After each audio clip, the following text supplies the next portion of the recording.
L'avocat posa une lettre de la banque sur la table en noyer. Elle confirmait qu'une somme de 2 millions de dollars avait été virée sur un compte séquestre, à notre nom à Sophie et moi, à condition que nous signions avant 17 heures.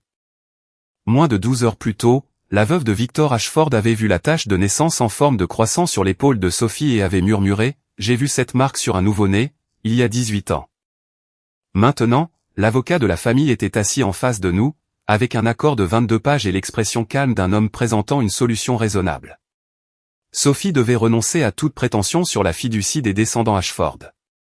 Elle ne devait faire aucune déclaration publique sur son lien biologique avec la famille. Elle s'engageait à ne jamais contacter Caroline Ashford Caldwell ou ses 2 fils sans autorisation écrite. Mon propre calendrier d'obligations était différent, je devais remettre la note originale, le pendentif en argent et tous les dossiers liés à la nuit où Sophie avait été trouvée devant mon appartement. 2 millions de dollars pouvaient effacer mon hypothèque, payer les études de Sophie, remplacer la voiture qui calait chaque hiver et me permettre de fermer mon atelier de retouche avant que mes mains ne deviennent trop raides pour enfiler une aiguille. Puis Sophie arriva à la clause qui l'obligeait à rejeter toute demande future visant à établir son identité. Ses doigts se refermèrent sur le pendentif qu'elle portait depuis son 13e anniversaire. Son visage restait calme, mais je vis son pouls battre dans sa gorge. « De quoi avez-vous peur que j'hérite ? L'argent, ou la vérité ?» L'avocat ne répondit pas. Sophie repoussa la lettre de la banque sur la table. « Mettez par écrit qui a autorisé cette offre, dit-elle, et dites-leur que je garde le collier. » C'est à ce moment-là que j'ai compris. L'offre n'était pas destinée à nous enrichir, elle était destinée à faire disparaître Sophie, pour la seconde fois. 18 ans plus tôt, j'avais ouvert la porte de mon appartement et l'avais trouvée dans un couffin, avec un pendentif en argent et un mot qui disait « S'il vous plaît, aimez-la avant qu'il ne la trouve ». J'avais passé près de 2 décennies à me demander qui était « il ». En quittant ce bureau, j'ai compris quelle était la question la plus douloureuse, pourquoi la propre mère de Sophie était-elle devenue l'une d'entre eux. Avant de vous ramener au matin où Sophie est arrivée, j'espère que vous allez bien. Restez avec moi, car chaque réponse a ouvert une blessure plus profonde, et s'il vous plaît, abonnez-vous pour ne pas manquer ce qui s'est passé ensuite. Pour comprendre pourquoi 2 millions de dollars m'effrayaient plus qu'ils ne me tentaient, je dois revenir au matin où Sophie est arrivée. J'avais 38 ans et je vivais seul dans un appartement au 3e étage de la rue Willow. Le 7 octobre 2008, je suis rentré après minuit, l'eau de pluie dégoulinant de mon manteau et des épingles encore accrochées au revers de mon pull. Une mariée avait déchiré la couture latérale de sa robe 3 jours avant la cérémonie, et j'étais resté à l'atelier de retouche jusqu'à ce que la dentelle soit de nouveau parfaitement lisse. Le couloir sentait le plâtre humide et le café brûlé de l'un des voisins. Je venais d'insérer ma clé dans la serrure quand j'ai entendu un faible bruit derrière moi. Ce n'était pas un vrai cri, mais un râle fin et épuisé, si faible que j'ai d'abord cru qu'il venait du radiateur. Je me suis tourné vers la cage d'escalier. Il n'y avait personne. Quand j'ai regardé par le Judas depuis l'intérieur de mon appartement, je n'ai vu que la lumière jaune du couloir et le palier vide. Puis le son est revenu, suivi d'un petit mouvement près du mur. Un couffin couvert avait été placé à côté de ma porte, à l'abri du courant d'air provenant de la fenêtre de l'escalier. J'ai ouvert la porte lentement. À l'intérieur du couffin reposait un nouveau-né, emmailloté dans une couverture d'hôpital crème. Ses joues étaient rose pâle, ses cheveux sombres et humides contre sa tête. Un minuscule pansement couvrait l'un de ses talons, et le moignon de son cordon ombilical avait été nettoyé et clampé. La personne qui s'était occupée d'elle savait ce qu'elle faisait. J'ai posé 2 doigts sur le côté de son cou et senti un pouls rapide. Sa poitrine se soulevait, mais ses lèvres semblaient sèches. J'ai appelé le 911 avant de soulever le couffin pour le rentrer, en laissant ma porte ouverte pour que l'opérateur puisse tout entendre. « Il y a un nouveau-né devant mon appartement, dis-je. Elle respire. Je ne sais pas depuis combien de temps elle est là. L'opérateur m'a dit de ne pas la nourrir et m'a demandé si je voyais des blessures. En vérifiant la couverture, j'ai trouvé une petite pochette en mousseline épinglée à la doublure intérieure du couffin. À l'intérieur, il y avait un pendentif en argent et un mot plié. S'il vous plaît, aimez-la avant qu'il ne la trouve. En dessous, d'une écriture plus petite, 2 autres lignes, elle s'appelle Sophia, née le 6 octobre 2008 à 3 heures du matin. J'ai lu ces mots 2 fois, tandis que le bébé émettait un autre son faible. L'opérateur m'a demandé si quelqu'un avait quitté l'immeuble. Je suis sorti dans le couloir, mais je n'ai vu que les escaliers sombres et la pluie striant la fenêtre. Plus tard, un policier m'a dit que quelqu'un avait appelé le 911 depuis une cabine téléphonique à moins d'un pâté de maison, avait signalé un bébé à mon adresse, puis avait raccroché. La personne qui l'avait laissé était restée assez près pour savoir que j'avais ouvert la porte. Les ambulanciers sont arrivés les premiers, suivis de 2 policiers. Ils ont photographié le couloir avant de déplacer quoi que ce soit. Un agent a placé le pendentif et la note dans des sacs de preuves séparés, tandis qu'un autre notait chaque mot dont je pouvais me souvenir. À l'hôpital, un pédiatre a estimé que Sophia avait moins de 48 heures. Elle était légèrement déshydratée, mais n'avait aucune blessure ni signe d'exposition. Il n'y avait pas de bracelet d'hôpital, pas de nom dans le registre des naissances du comté et aucun rapport de nouveau-né disparu qui correspondait. Une responsable de l'aide sociale à l'enfance, nommée Janet Collins, m'a rencontré près du poste des infirmières. Elle me connaissait grâce à mon agrément d'assistante familiale et à Mika, le petit garçon qui avait vécu avec moi 2 ans plus tôt. J'avais assez aimé Mika pour imaginer le garder, puis sa mère avait terminé son traitement, trouvé un logement stable et fait tout ce que le tribunal lui avait demandé. Le moment venu, j'ai fait ses valises avec son pyjama bleu, ses livres de dinosaures et la veilleuse sans laquelle il ne pouvait dormir. Je suis resté aux côtés de sa mère pendant la transition, car l'aimer ne me donnait pas le droit d'en faire mon ennemi. Janet s'en souvenait. Elle ne m'a pas offert un enfant ce soir-là.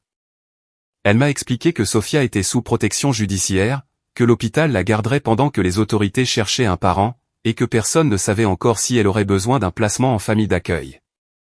Je suis rentré juste avant l'aube, mais le sommeil n'est jamais venu. Chaque fois que je fermais les yeux, je voyais la note dans ce sac de preuves. S'il vous plaît, aimez-la avant qu'il ne la trouve. Les mots sonnaient comme de la peur, mais le second appel au 911 ne correspondait pas à quelqu'un qui essayait de laisser un bébé mourir. Quiconque avait laissé Sophia voulait qu'elle soit trouvée rapidement. On avait choisi mon appartement, on l'avait placé loin de la fenêtre froide, et on avait attendu à proximité jusqu'à ce que j'ouvre la porte. 3 jours plus tard, Janet a appelé. L'agence n'avait trouvé aucun parent, aucun acte de naissance et aucun proche ayant une revendication légale.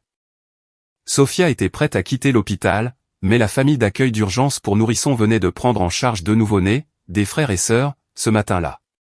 Nous avons besoin d'un endroit sûr pour quelques jours, a dit Janet, peut-être plus longtemps. Je veux que vous compreniez que c'est temporaire. Temporaire était un mot dangereux pour moi. Il avait un jour signifié me réveiller avec les pieds de Mika pressés contre mes côtes, puis apprendre à dormir après son retour chez lui. J'ai regardé le coin vide de ma chambre où son berceau s'était tenu. Par combien de foyers passera-t-elle si je dis non? Janet est restée silencieuse un moment. Je ne peux pas vous promettre qu'il n'y en aura qu'un seul. Cette réponse a pris la décision pour moi. Sophia est rentrée cet après-midi-là, en tant que placement d'urgence. Elle ne m'appartenait pas. Je n'avais aucun droit de changer son nom, de cacher son histoire ou de prétendre que la femme qui l'avait laissée n'avait jamais existé. Mon travail consistait à la garder en sécurité jusqu'à ce que le système découvre la suite. La première nuit, je me suis assise à côté du berceau emprunté et j'ai écouté sa respiration. La note était toujours à la police, le pendentif sous-scellé, et quelque part au-delà de la rue Willow se trouvait une personne qui connaissait mon adresse, qui savait que j'avais ouvert la porte et que j'appellerais à l'aide. Quand Janet est revenue le lendemain matin, elle s'est tenue dans ma cuisine, regardant Sophia dormir contre mon épaule. « Pourquoi vous » a-t-elle demandé. « Pourquoi quelqu'un choisirait-il votre porte ?» Je lui ai dit la vérité. Je ne sais pas. Je ne savais pas que la femme qui avait laissé Sophia avait choisi ma porte parce qu'elle m'avait déjà vu rendre un enfant. Pendant les premières nuits, Sophia se réveillait dès que l'appartement devenait silencieux. Elle pouvait dormir malgré le bruit du radiateur et de la circulation sur la rue Willow, mais lorsque tous les sons cessaient, ses bras sursautaient et un cri effrayé s'élevait de son berceau. J'ai déplacé ma plus petite machine à coudre à l'extérieur de la chambre et j'ai fait passer des chutes de tissu sous l'aiguille, sans fil, laissant le moteur ronronner. Sophia se calmait avant que je n'ai fini de compter jusqu'à 10. Je ne me qualifiais pas de mère. Je savais ce que signifiait un placement temporaire, même lorsque mon cœur essayait de prétendre le contraire.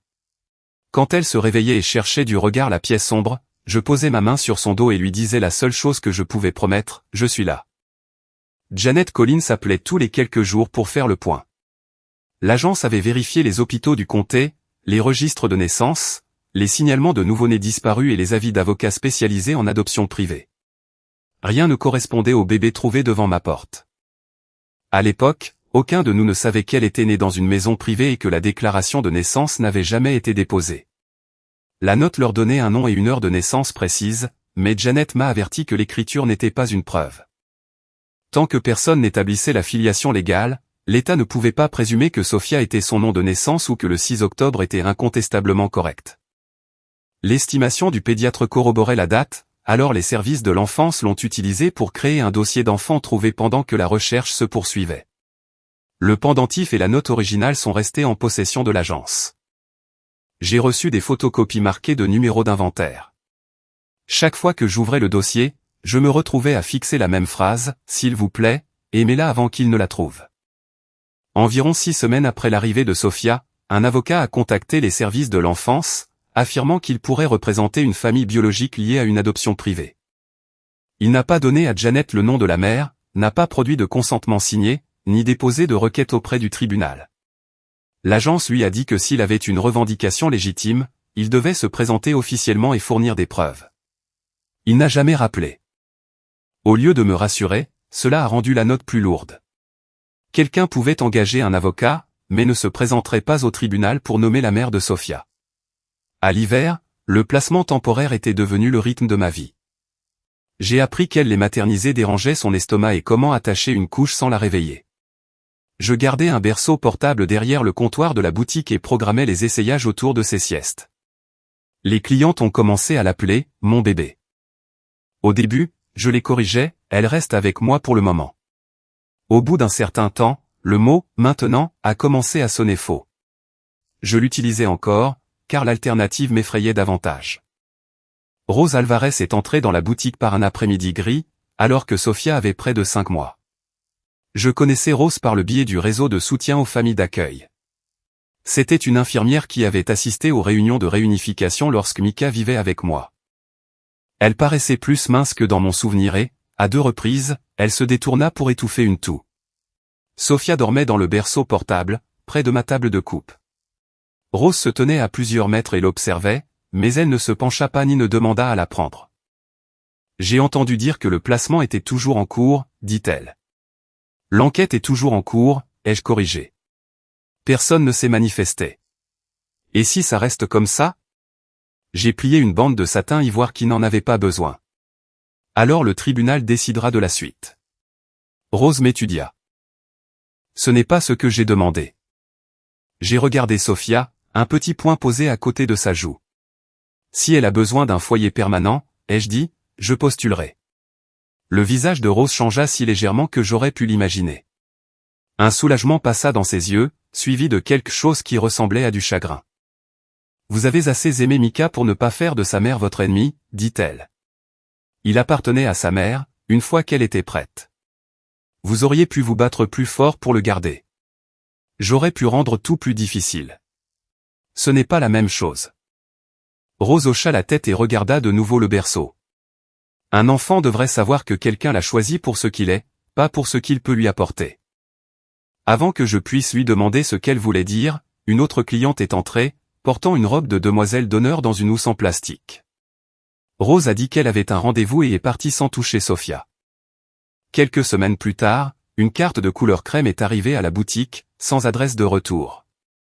À l'intérieur, quelqu'un avait écrit 6 mots, merci de la garder en sécurité. L'écriture me semblait familière, mais je ne pouvais pas la situer. J'ai fait une photocopie et l'ai donnée à Janet. Elle l'a ajoutée au dossier et m'a dit de ne pas répondre si une autre carte arrivait. J'ai gardé l'original dans un tiroir verrouillé, sous mes reçus fiscaux. Je me suis dit que Sophia pourrait en avoir besoin un jour. J'ai ignoré mon soulagement lorsqu'aucun second message n'est arrivé. Ce printemps-là, Rose a cessé d'assister aux réunions du réseau d'accueil.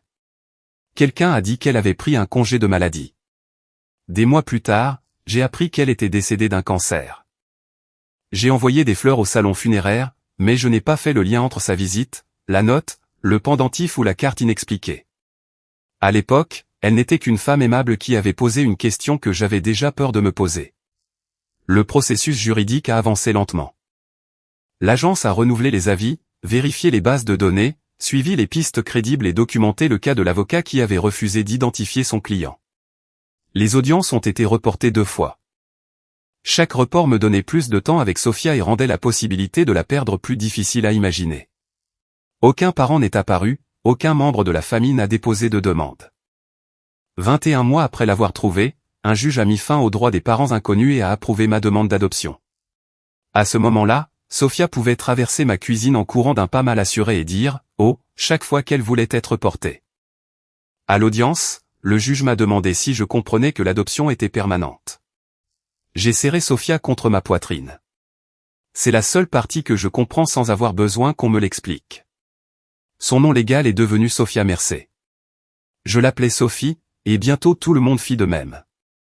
Après que l'ordonnance a été rendue, le tribunal a restitué les effets personnels qui avaient été conservés avec son dossier.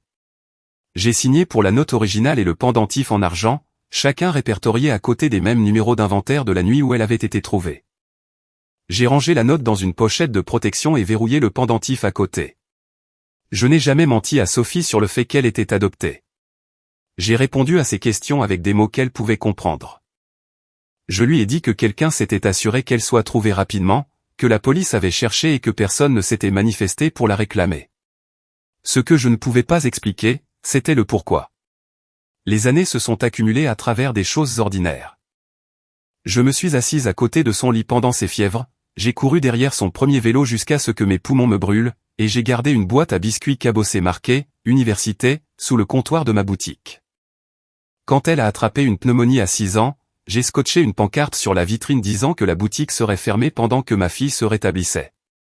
J'ai dormi sur une chaise à côté de son lit d'hôpital et n'ai rouvert que lorsqu'elle pouvait rire sans tousser. Pour son 13e anniversaire, je lui ai donné le pendentif. Elle l'a tourné sous la lumière de la cuisine et a tracé les initiales gravées au dos. CA, a-t-elle lu. Tu sais qui c'est? Non. Elle l'a porté sur une chaîne plus solide et l'a traité moins comme un bijou que comme une partie d'elle-même. 3 ans plus tard, elle a apporté mon vieux dossier de placement à la table de la cuisine. Elle avait trouvé en ligne des photos de pendentifs anciens, cherché dans des registres d'adoption et écrit des questions dans les marges d'un carnet. On pourrait essayer plus fort, a-t-elle dit. Il y a des bases de données maintenant. Peut-être que CA est une personne. Peut-être que l'écriture peut nous mener quelque part. J'ai vu de l'espoir dans son visage, mais ce que j'ai ressenti en premier, c'est de la peur. Quelque part au-delà de la rue Willow, il pouvait y avoir une famille avec plus d'argent, une plus grande maison et le lien du sang que je ne pourrais jamais lui donner. Certaines portes restent fermées pour une raison, ai-je dit. Sophie a baissé les yeux sur le pendentif. La raison de qui? Je n'avais pas de réponse honnête, alors je lui ai dit que je ne voulais pas qu'elle soit blessée par des gens qui avaient choisi de ne pas revenir. Elle a fermé le dossier et n'a plus abordé le sujet. J'ai appelé ce silence la paix. J'ai appelé ma décision la protection. La vérité n'était pas la seule chose derrière cette porte fermée. Ma peur y était aussi. Sophie a rédigé sa dissertation pour la bourse à notre table de cuisine, en avril 2026, le pendentif en argent reposant sur le col de son sweatshirt et 3 brochures universitaires étalées à côté de mes reçus de couture. La candidature lui demandait de décrire une personne qui avait changé le cours de sa vie. Je supposais qu'elle écrirait sur un enseignant ou le conseiller qui l'avait aidé à postuler. Au lieu de cela, elle a tapé le titre « La mère qui est restée ». Je lui ai dit qu'elle n'avait pas à transformer son adoption en histoire pour des étrangers. Je n'écris pas sur le fait d'avoir été abandonnée, a-t-elle dit. J'écris sur le fait d'avoir été élevée. Elle n'a pas rempli sa dissertation de discours sur le sacrifice. Elle a écrit sur l'hiver où j'ai dormi à ses côtés quand elle avait une pneumonie, la boîte à biscuits sous mon comptoir marqué « Université » et la fois où j'ai ruiné une paire de chaussures en courant derrière son vélo parce qu'elle avait trop peur que je lâche la selle. La lire m'a rendu fier, mais cela m'a aussi mise mal à l'aise, d'une manière que je ne pouvais pas expliquer. Sophie avait pris les choses ordinaires que je faisais parce qu'elle était ma fille et les avait transformées en preuve que je l'avais choisie. En juillet, un comité indépendant l'a sélectionnée comme l'une des 3 lauréates de la bourse Ashford promise. La récompense couvrirait la majeure partie de sa première année d'université et fournirait des subventions plus petites par la suite, si elle maintenait ses notes. Le nom, Ashford, a attiré mon attention. J'ai pensé aux initiales gravées sur le pendentif, mais, CA, pouvait appartenir à des milliers de personnes. Ashford était un nom assez courant à Philadelphie, surtout sur les bâtiments, les ailes d'hôpitaux et les fondations caritatives. Je me suis dit que c'était une autre porte qu'il n'était pas nécessaire d'ouvrir. La cérémonie de remise des bourses était prévue pour le 18 octobre. Sophie a eu 18 ans le 6 octobre, et 2 jours plus tard, Victor Ashford est décédé à 76 ans. La famille a organisé des funérailles privées, puis a annoncé que la présentation des bourses ferait toujours partie d'un hommage public célébrant sa philanthropie. Sophie a envisagé de se retirer. C'est mal d'accepter une récompense aux funérailles de quelqu'un, a-t-elle dit. Ce ne sont pas ses funérailles, lui ai-je rappelé. C'est un hommage, et le comité t'a choisi il y a des mois. Sa mort n'efface pas ton travail. Elle a accepté d'y assister, bien que je puisse dire qu'elle n'aimait pas l'idée de lire sa dissertation devant une famille en deuil. J'ai retouché une robe bleu foncé pour elle. Le tissu provenait d'une cliente qui avait changé d'avis après que je l'ai déjà coupé, et la couleur rendait les yeux de Sophie presque noirs. L'encolure était haute quand elle se tenait immobile, mais se déplaçait légèrement près de son épaule gauche quand elle se tournait. Le matin de l'hommage, j'ai ajusté la couture 2 fois. Elle me va, a dit Sophie en riant, attrapant mes mains. Tu vas me coudre dedans. Je vérifie la doublure. Tu as vérifié la doublure il y a 10 minutes. J'ai reculé et je l'ai regardée. La petite fille qui ne dormait que lorsque ma machine à coudre ronronnait avait disparu. À sa place se tenait une jeune femme de 18 ans qui pouvait lire une pièce plus rapidement que la plupart des adultes et prétendre ne pas être nerveuse, même en tournant le pendentif entre ses doigts. L'hommage a eu lieu dans l'atrium en verre de la Fondation Ashford. De grandes photographies de Victor Ashford se dressaient entre des arrangements de roses blanches. Aucun membre de la famille ne nous a maltraités. Des membres du personnel nous ont accueillis poliment, et les autres boursiers semblaient tout aussi mal à l'aise en tenue de cérémonie que Sophie. Personne n'a ri de mes retouches maison ni demandé si nous étions à notre place. Cela a presque rendu ce qui s'est passé ensuite pire. La première moitié du programme était consacrée à la carrière commerciale et au travail caritatif de Victor. J'écoutais depuis la deuxième rangée, tandis que Sophie était assise avec les autres boursiers près de la scène. Caroline Ashford Caldwell a été présentée comme la fille unique de Victor et la vice-présidente de la fondation. Elle avait 41 ans, élégante sans être ostentatoire, les cheveux sombres tirés en arrière. Lorsqu'elle s'est avancée vers le pupitre, quelque chose dans l'angle de sa tête m'a fait me redresser. Sophie inclinait la tête de cette façon lorsqu'elle essayait de ne pas être en désaccord avec quelqu'un. J'ai rejeté la ressemblance avant que la pensée ne puisse se former complètement. Les gens voient des schémas quand ils en cherchent, et j'avais passé 16 ans à refuser de chercher. Après le discours de Caroline, les 3 boursiers ont été appelés. Sophie a déplié son papier, m'a regardé et a commencé. Elle a décrit la maternité comme une collection de décisions trop petites pour être photographiées, un déjeuner préparé, une chaise à côté du lit d'un enfant malade, une lumière laissée allumée jusqu'à ce que quelqu'un rentre. Puis elle a lu la ligne qui a rendu la pièce complètement silencieuse. Une mère n'est pas choisie une fois, sur le papier. Elle est choisie à nouveau chaque matin où elle reste. Ma gorge s'est serrée. De l'autre côté de l'allée, les doigts de Caroline se sont refermés sur le programme de l'hommage. Le papier s'est plié sous sa main. Elle a continué à regarder Sophie après le début des applaudissements, et lorsque l'étudiant suivant s'est avancé, Caroline ne s'est pas tournée vers lui avec le reste de l'auditoire. Je ne pouvais pas savoir ce qu'elle pensait. Je savais seulement qu'elle ressemblait à une femme qui avait entendu quelque chose qui lui était destiné. Après la cérémonie, les invités ont formé une file d'attente près de l'exposition des bourses. Sophie venait de finir de parler avec l'un des membres du comité lorsque Caroline s'est approchée de nous. « Vous avez été remarquable », a-t-elle dit à Sophie. Sa voix était chaleureuse, mais son regard parcourait le visage de Sophie comme si elle cherchait quelque chose de plus précis qu'une ressemblance. « Votre nom est Sophie Mercé ? » « Oui. » Caroline m'a jeté un coup d'œil. « Et Diane est votre mère ? » ?»« Elle l'est. » Quelque chose dans le ton de Sophie a clairement indiqué que la réponse ne nécessitait aucune qualification. Caroline l'a de nouveau regardé. « Est-ce que Diane a gardé le nom de Sophia ?» La question flottait entre nous. L'expression de Sophie a changé. « D'abord, comment saviez-vous que c'était mon nom ?» Caroline a cligné des yeux, puis a esquissé un sourire rapide qui n'a pas atteint ses yeux. J'ai dû le voir dans le dossier de la bourse.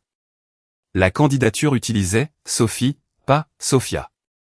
J'avais examiné chaque page avant qu'elle ne la soumette. Avant que je puisse le dire, Caroline a touché le bord de la table d'exposition. « Vous habitiez sur la rue Willow, n'est-ce pas ?» Mon pouls a trébuché. « C'était il y a 18 ans, ai-je dit. Ce n'était pas dans sa candidature. La main de Caroline a quitté la table. La fondation effectue des vérifications d'antécédents. Peut-être que je l'ai vu là. Il n'y avait aucune raison pour qu'une vice-présidente lise une ancienne adresse liée à l'adoption d'une boursière. Une femme aux cheveux argentés s'est approchée avant que je ne puisse insister. J'ai reconnu Evelyn Ashford d'après les photos près de l'entrée. C'était la veuve de Victor et la mère de Caroline. Caroline s'est légèrement interposée entre Evelyn et Sophie, un mouvement si rapide qu'il aurait pu paraître accidentel à quiconque ne l'observait pas déjà attentivement. « Mère, voici Sophie Mercé », a-t-elle dit. L'une des boursières. L'attention d'Evelyn s'est déplacée du visage de Sophie au pendentif à son cou. Toute couleur a quitté son expression. « Où avez-vous eu ça ?» a-t-elle demandé. « C'était avec moi quand on m'a trouvé », a dit Sophie. Caroline a tendu la main vers son verre d'eau. « Mère, ce n'est pas le lieu. » Sophie s'est tournée vers moi, et l'encolure de sa robe s'est déplacée près de son épaule gauche. La tache de naissance en forme de croissant est devenue visible. Evelyn a cessé de respirer. Pendant une seconde terrible, sa main s'est levée vers Sophie, puis s'est figée en l'air. J'ai vu cette marque sur un nouveau-né, il y a 18 ans. Le verre de Caroline lui a glissé des doigts et a heurté le sol. Il ne s'est pas brisé, mais l'eau s'est répandue sur la pierre polie et a assombri l'ourlet de sa robe. Deux parents proches se sont retournés au bruit. Ils ne pouvaient pas savoir ce qu'Evelyn voulait dire, mais ils ont vu le visage de Caroline et ont cessé de parler. Un homme en costume anthracite est apparu à nos côtés presque immédiatement. Il s'est présenté comme l'avocat de la famille Ashford et a demandé à Evelyn si elle avait besoin de s'asseoir. Caroline lui a murmuré quelque chose, puis a guidé sa mère vers un couloir privé. Avant de partir, Evelyn a regardé Sophie. Ce n'était pas le regard d'une femme voyant une tache de naissance familière sur une étrangère. C'était le regard de quelqu'un qui regardait un secret revenir sous forme humaine. L'avocat a poliment mis fin à la file d'attente et a demandé si Sophie et moi pouvions rester pour une conversation privée. J'ai refusé. On nous avait déjà assez dévisagés. Nous devons clarifier une affaire familiale sensible, a-t-il dit. Vous pouvez nous appeler après avoir décidé ce que vous êtes prêt à expliquer, lui ai-je dit. Sophie n'a pas parlé jusqu'à ce que nous atteignions le parking. Ses mains tremblaient alors qu'elle bouclait sa ceinture de sécurité. Maman, elle connaissait mon nom. Je l'ai entendu. Et la rue. J'ai entendu ça aussi. Mon téléphone a sonné avant que je ne démarre la voiture. L'homme de l'hommage s'est de nouveau identifié et a dit qu'il avait obtenu mon numéro par le bureau des bourses. Il nous a demandé de le rencontrer le lendemain matin, concernant le lien possible de Sophie avec la famille Ashford. J'ai accepté d'entendre ce qu'il avait à dire, mais seulement parce que refuser n'effacerait pas ce qui s'était déjà produit. La tache de naissance n'avait pas prouvé qui était Sophie. Elle avait prouvé que les Ashford avaient déjà une raison de craindre qui elle pourrait être. Au moment où nous sommes rentrés à la maison, Sophie avait cessé de trembler, mais elle n'avait pas cessé de toucher le pendentif. Elle s'est assise à notre table de cuisine avec son ordinateur portable ouvert et a cherché le nom de Caroline Ashford Caldwell pendant que je faisais du thé. Aucune de nous n'en a bu. Les photos de l'hommage sont apparues en premier, suivies d'événements caritatifs, d'annonces de mariage et de pages plus anciennes de la société qui avaient été numérisées dans les archives des journaux. Sophie a ouvert une photo de Caroline à 19 ans, debout à côté de Victor Ashford lors d'un gala de musée. Autour de son cou se trouvait le pendentif de Sophie. Une autre image montrait le dos assez clairement pour révéler les initiales gravées, CA. Sophie a soulevé le collier de sa poitrine et l'a tenu à côté de l'écran. C'est le même. Il y ressemble, ai-je dit. Elle s'est tournée vers moi. Maman, c'est le même. J'ai sorti l'inventaire de la police du 2 octobre 2008 et l'ordonnance du tribunal me restituant les effets personnels de Sophia après l'adoption. Le pendentif était répertorié par poids, longueur, matériaux et gravure. La note aussi. J'ai placé les documents à côté de l'ordinateur portable. Quoi que cela signifie, personne ne peut dire que nous avons pris ce collier aux Ashford hier. Il était avec toi quand on t'a trouvé. Sophie a lu chaque ligne. Son doigt s'est arrêté sur les initiales. Mon téléphone a sonné à 21h17. Le numéro était inconnu, mais la voix ne l'était pas. C'est Caroline Caldwell, a-t-elle dit. S'il vous plaît, ne raccrochez pas. J'ai regardé Sophie. Elle a hoché la tête une fois, alors j'ai mis l'appel sur haut-parleur. Comment avez-vous obtenu mon numéro privé? Ai-je demandé. Il y a des coordonnées dans le système des bourses. Ce système appartient à la fondation. Une pause a suivi. Je sais que ce n'est pas comme ça que tout cela aurait dû se passer, mais j'ai besoin de parler à Sophie avant que les avocats ne transforment ça en autre chose. L'avocat de la famille a déjà fixé une réunion pour demain. Je sais. C'est pour ça que j'appelle ce soir. Elle a demandé si nous pouvions nous rencontrer en privé. J'ai refusé d'emmener Sophie ou que ce soit après ce qui s'était passé à l'hommage, mais j'ai accepté un appel vidéo. Quelques minutes plus tard, le visage de Caroline est apparu sur l'ordinateur portable de Sophie. Ses cheveux étaient détachés et la plupart de son maquillage avait été enlevé. Elle ressemblait moins à la femme du site de la fondation qu'à quelqu'un qui s'était contenu jusqu'à atteindre une pièce fermée à clé. Ses yeux se sont immédiatement posés sur le pendentif. Il m'appartenait. Sophie ne s'est pas approchée de la caméra. Alors, dites-moi comment il s'est retrouvé dans un couffin devant l'appartement de ma mère. Caroline a fermé les yeux un instant. Quand elle les a rouverts, la voix publique et soignée avait disparu. Le nom de ton père était Daniel Reed, a-t-elle dit. Nous nous sommes rencontrés à l'université. Il avait 24 ans quand il est mort dans un accident de voiture. La main de Sophie s'est resserrée sur la chaîne. Caroline était enceinte de 5 mois quand Daniel est mort. Victor n'avait jamais approuvé de lui. Sans Daniel à ses côtés, elle a été déplacée dans une maison d'amis sur la propriété des Ashford à Bryn-Mawr, où la grossesse a été cachée. Mon père m'a dit que je pouvais garder le bébé et tout perdre, a-t-elle dit. Ma maison, mes études, tous les comptes à mon nom et toute place dans la famille. Où je pouvais les laisser arranger une adoption et retourner à ma vie. Le visage de Sophie s'est durci. Ça ne ressemble pas à un choix. Ça n'en était pas un, a dit Caroline. Elle a expliqué que Victor et Evelyne avaient engagé un médecin et une infirmière pour un accouchement privé dans la maison d'amis. Un couple marié avait déjà été sélectionné pour adopter le bébé. Les avocats préparaient les documents, bien que Caroline n'ait pas encore signé le consentement final. L'infirmière était Rose Alvarez, a-t-elle continué. C'était la seule personne qui me traitait comme si j'étais encore une mère. Le nom m'a fait me pencher vers l'écran. Rose me connaissait. Le regard de Caroline s'est tourné vers moi. Elle a dit qu'elle connaissait quelqu'un qui protégerait un enfant sans demander ce que l'enfant pourrait lui apporter. Sophie m'a regardé, mais aucune de nous n'a interrompu. Caroline a dit qu'elle avait nommé le bébé Sophia avant que quiconque ne puisse lui dire de ne pas le faire. Elle l'avait tenu que brièvement avant que Rose ne quitte la pièce. Caroline a enlevé le pendentif que Victor lui avait donné adolescente et l'a mis dans la main de Rose. Je voulais que tu aies une chose qui prouve que tu venais de quelque part, a-t-elle dit. Pour la première fois depuis l'hommage, la colère de Sophie s'est adoucie en un désir de croire. Que s'est-il passé après ça? A-t-elle demandé. Rose t'a emmené avant que le placement privé ne soit finalisé.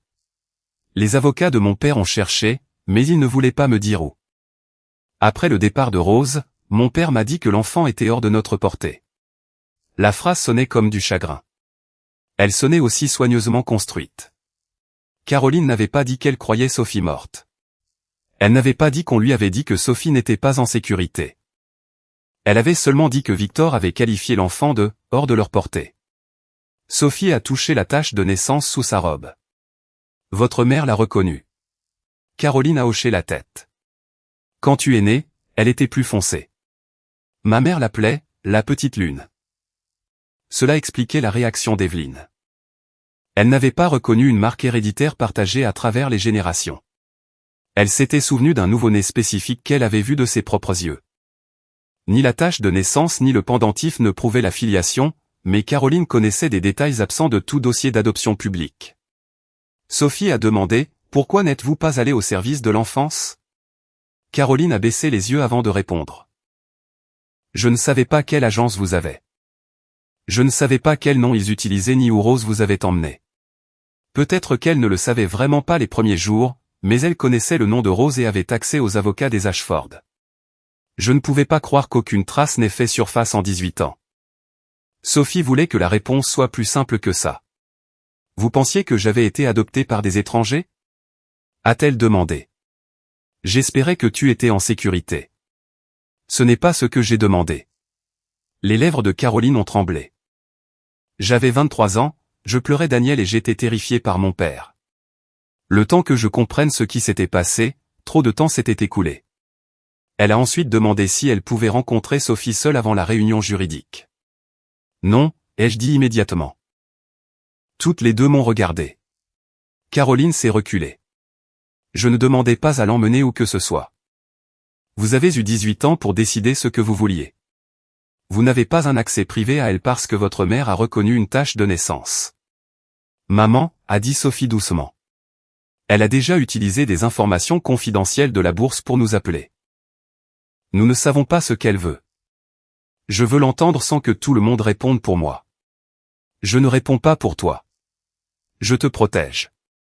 Les mots sont sortis de ma bouche avant que j'entende à quel point ils étaient familiers. L'expression de Sophie a changé. Tu as dit que les portes restaient fermées pour une raison. Elle dit que trop de temps a passé. Tout le monde continue de décider ce que je devrais savoir parce qu'ils ont peur de ce qui se passera après que je le saurai. Je voulais dire que j'étais différente parce que j'étais restée, mais se tenir entre Sophie et la vérité, c'était toujours se mettre sur son chemin. J'ai pris une profonde inspiration. Tu ne devrais pas la rencontrer seule demain. Mais le choix de lui parler t'appartient. Nous trouverons d'abord un avocat indépendant. Quelqu'un qui ne travaille pas pour cette famille. Sophie a soutenu mon regard, puis a hoché la tête. Caroline a accepté trop rapidement. Je peux arranger quelqu'un.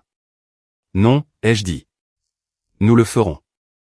Après l'appel, Sophie a continué à fixer la photo de Caroline et a posé sa main sur l'inventaire de la police. Elle m'a donné le collier. Cela semble être vrai. Et elle m'a nommé. Oui. Sophie a regardé vers la fenêtre sombre. Peut-être qu'elle ne pouvait vraiment pas me trouver. Je ne l'ai pas contredite. Caroline lui avait enfin offert une raison qui ne commençait pas par un rejet. À 23h42, un email est arrivé de l'avocat de la famille Ashford, confirmant le rendez-vous du lendemain matin. Un résumé décrivait Sophie comme présentant une « réclamation potentielle de descendants » et faisait référence au domicile de Diane Mercé comme un « foyer Mercé précédemment vérifié ». J'ai lu la phrase 2 fois. L'hommage avait eu lieu moins d'une journée auparavant. Personne n'avait visité notre maison. Aucun enquêteur ne nous avait parlé. Pourtant, le propre document de l'avocat décrivait mon foyer comme « précédemment vérifié ». J'ai tourné l'ordinateur portable vers Sophie. Il savait pour nous avant hier. L'espoir sur son visage n'a pas disparu, mais il est devenu prudent. Les Ashford ne nous avaient pas demandé de prouver que Sophie leur appartenait. Ils se préparaient à la payer pour qu'elle ne le découvre pas. Le bureau de l'avocat de la famille Ashford occupait le dernier étage d'un immeuble en pierre surplombant Rittenhouse Square. Tout à l'intérieur semblait conçu pour faire baisser la voix aux visiteurs, de la moquette épaisse au mur en bois sombre et à la réceptionniste qui parlait comme si les mauvaises nouvelles exigeaient des manières parfaites. L'avocat nous a rencontrés dans une salle de conférence à 9h. Il s'est de nouveau présenté, puis a précisé qu'il représentait Ashford Family Holdings, pas la fondation ni le fiduciaire responsable de la succession de Victor Ashford. Cette distinction a peu signifié pour moi jusqu'à ce qu'il pose une lettre de la banque sur la table. 2 millions de dollars avaient déjà été transférés sur un compte séquestre. Les fonds seraient débloqués après que Sophie et moi aurions signé les documents devant nous. L'offre n'est pas un aveu de relation biologique, de faute ou de responsabilité légale, a-t-il dit. C'est une opportunité de résoudre l'incertitude en privé. Sophie a ouvert l'accord. Il faisait 22 pages, trop soigné pour avoir été rédigé en une nuit. Un code de date en bas montrait que le modèle original existait depuis des années. Quelqu'un avait anticipé la possibilité que la petite fille cachée de Victor Ashford puisse revenir bien avant qu'Evelyn ne voie la tache de naissance. L'avocat a expliqué que Sophie et moi avions des obligations distinctes. Je ne pouvais pas renoncer à ses droits, et elle ne pouvait pas promettre à ma place. La section de Sophie l'obligeait à renoncer à toute réclamation contre la fiducie des descendants Ashford. Elle accepterait de ne pas chercher de comparaison ADN, de détermination de bénéficiaire ou de modification de tout dossier familial. Elle ne pouvait pas déclarer publiquement qu'elle était liée à Victor, Evelyn, Caroline ou tout autre Ashford. Une autre clause lui interdisait de contacter Caroline ou les fils de Caroline, à moins que Caroline ne donne une permission écrite. Ma section m'obligeait à signer un accord de non-divulgation séparé, à remettre la note et le pendentif originaux, et à renoncer à toute réclamation future liée à la manière dont l'identité de Sophie avait été dissimulée. L'avocat a prononcé chaque phrase du même ton mesuré. Il aurait pu expliquer une limite de propriété au lieu de demander à une jeune femme d'effacer les 18 premières années de sa vie. 2 millions de dollars, c'était plus d'argent que je n'avais jamais espéré voir. Le solde de mon hypothèque était d'un peu plus de 92 000 dollars. La bourse de Sophie couvrirait la majeure partie de sa première année, mais pas 4 ans de frais de scolarité, de logement, de livres et tout le reste. Ma Subaru avait calé 2 fois l'hiver précédent, et certains matins, mes doigts me faisaient si mal que je les trempais dans l'eau chaude avant d'essayer d'enfiler une aiguille. Cet argent aurait pu nous libérer de toutes les craintes pratiques que je portais. Il ne pouvait pas répondre à la question de savoir pourquoi Caroline connaissait le prénom de Sophie. Sophie a tourné les pages lentement, lisant plus attentivement que l'avocat ne s'y attendait. Elle s'est arrêtée à un paragraphe près de la fin et l'a relu. « Qu'est-ce que cela signifie » a-t-elle demandé. L'avocat s'est penché en avant. « Quelle disposition » La partie où j'accepte de ne jamais demander la reconnaissance de mon identité, même si j'obtiens plus tard une preuve indépendante. Cela empêche de futurs litiges. Cela m'empêche de demander qui je suis. Cela apporte une finalité pour toutes les personnes impliquées. Sophie a regardé la lettre de la banque, puis la clause lui interdisant de contacter les enfants de Caroline. Sa main s'est refermée sur le pendentif. J'ai vu le pouls battre à la base de sa gorge, mais quand elle a parlé, sa voix était ferme. « De quoi avez-vous peur que j'hérite ? L'argent, ou la vérité ?» L'avocat n'a pas répondu pendant plusieurs secondes. Personne n'a bougé. Je pouvais entendre le faible tic-tac d'une horloge derrière moi et la circulation loin en dessous des fenêtres. Sophie a fermé l'accord et a repoussé la lettre de la banque sur la table. « Je ne signe pas ça. »« Vous devriez prendre le temps d'examiner l'offre, » a dit l'avocat. « Elle expire à 17h cet après-midi. »« Alors, elle expire à 17h. » Il m'a jeté un coup d'œil. « Madame Mercé, peut-être comprenez-vous ce que cela pourrait apporter à votre fille. » Je comprends exactement ce que cela pourrait apporter. La partie douloureuse, c'est que c'était vrai. Sophie a posé une main à plat sur l'accord. Je veux une copie complète. Je veux aussi le nom de la personne qui a autorisé l'offre, par écrit.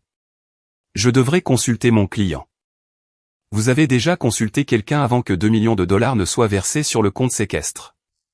L'expression de l'avocat est restée contrôlée, mais il ne l'a pas contredite. Toute communication future se fera par l'intermédiaire d'un avocat que je choisirai, a poursuivi Sophie. Pas quelqu'un de la fondation, pas quelqu'un engagé par les Ashford. Il a regardé le pendentif. Le collier fait partie des objets demandés en retour. Il a été trouvé avec moi, entré dans l'inventaire de la police et remis à ma mère par ordonnance du tribunal. Je le garde. L'avocat a rassemblé les pages non signées mais nous en a laissé une copie. Il a rappelé à Sophie que le rejet de l'accord n'établissait aucun droit sur la fiducie. Je sais, a-t-elle dit. Cela établit seulement que je ne suis pas à vendre. Elle s'est levée avant que je ne puisse attraper son manteau. Sophie a traversé l'ascenseur et le hall sans rien montrer. Au moment où nous sommes entrés dans le parking, ses genoux ont fléchi. J'ai attrapé son bras. Assieds-toi. Elle a secoué la tête et s'est précipitée vers un pilier en béton. Elle a à peine atteint une poubelle avant de vomir. J'ai tenu ses cheveux loin de son visage pendant que son corps tremblait. La jeune femme calme qui avait défié un avocat de famille a disparu, laissant ma fille de 18 ans, effrayée et humiliée sous les lumières fluorescentes du garage. Quand elle a pu respirer à nouveau, je lui ai donné une bouteille d'eau de mon sac. Je pensais que j'allais m'évanouir là-dedans, a-t-elle murmuré. Tu ne l'as pas fait. J'ai voulu l'argent, une seconde. Il n'y a rien de mal à comprendre ce que ça pourrait faire. Elle s'est essuyée la bouche avec un mouchoir. Il le savait. C'est pour ça que c'était 2 millions et pas 20 000. Je l'ai aidé à monter dans la voiture. Avant de démarrer le moteur, j'ai dit que nous pouvions quitter Philadelphie pour quelques jours. Nous pouvions rouler vers l'ouest, éteindre nos téléphones et laisser un avocat lire l'accord avant de faire quoi que ce soit d'autre. Sophie a regardé à travers le pare-brise. Partir pourquoi? Pour prendre de la distance avec eux, ou avec les questions? Les deux, si nous en avons besoin. Elle s'est tournée vers moi. Ses yeux étaient rouges, mais sa voix s'était de nouveau aiguisée. Tu as entendu ce que Caroline a dit hier soir. Tu as vu, foyer précédemment vérifié, dans cet email. Quelqu'un nous connaît depuis des années, et ta première idée est de partir. Ma première idée est de te garder en sécurité. En les aidant à tout garder fermé? La question a fait mal, car elle n'était pas entièrement injuste. Je ne les aide pas. Tu m'as dit que certaines portes restaient fermées pour une raison. Maintenant, ils offrent de l'argent pour verrouiller la même porte, et tu veux t'enfuir. J'ai agrippé le volant. Que veux-tu que je fasse? Je veux tous les dossiers que tu as. Pas la version que tu penses que je peux supporter. Tout. Nous sommes rentrés à la maison en silence. J'ai posé le dossier d'adoption sur la table de la cuisine, ainsi que l'inventaire de la police, l'ordonnance de restitution du tribunal, le résumé médical, les lettres de l'agence et la photocopie de la note originale. Sophie a classé les pages par date. Elle a remarqué la lacune presque immédiatement. Il n'y a rien ici du printemps après qu'on m'ait trouvé. L'enquête était toujours en cours. Tous les contacts ne généraient pas de rapport formel. Elle m'a regardé. Y a-t-il eu un contact? Mes yeux se sont tournés vers le tiroir verrouillé sous le comptoir. C'était suffisant. J'ai ouvert le tiroir et sorti la carte de couleur crème que j'avais gardée sous mes vieux reçus fiscaux pendant 17 ans. Sophie l'a dépliée et a lu les 6 mots manuscrits, « Merci de la garder en sécurité ». Elle a placé la carte à côté de la photocopie de la note. L'inclinaison des lettres était similaire, tout comme la boucle étroite du mot « là ». Qui a envoyé ça? Je ne l'ai jamais prouvé, mais je pense que c'était Rose Alvarez.